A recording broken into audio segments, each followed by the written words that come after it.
Hi guys! So may dinala nga pala si tita na saging dito sa boarding at naisipan ko na gumawa ng shake. Gamitin ko for the first time itong in-order ko sa Shopee na blender. Blender na pwedeng grinder. Ayun na nga, in-slice ko na nga ang mga saging. Sa mga oras na yan, iniisip ko kung okay lang ba na yung Bear Brand na swak ang ilalagay kong milk. Kasi yun lang po kasi ang meron.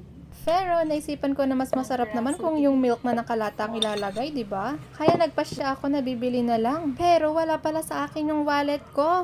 Kaya nangutang na lang ako sa kantina sa kapitbahay namin. O di ba? Utang kalimutan niya. Yummy, yummy. At ayun na nga, binuhos ko na ang aking pasensya dito sa saging na to. And oops, wag natin ibigay lahat. Magtira tayo para sa sarili natin. And mekos na ang next dyan. Mekos pizza. Mekos to the left. Mekos to the right. Everybody mekos snip and the right.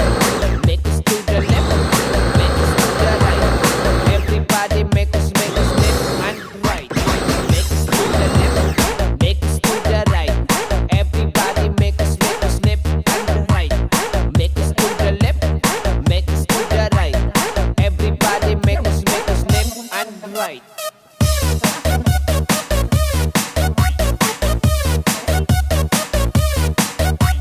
Salamat sa panonood!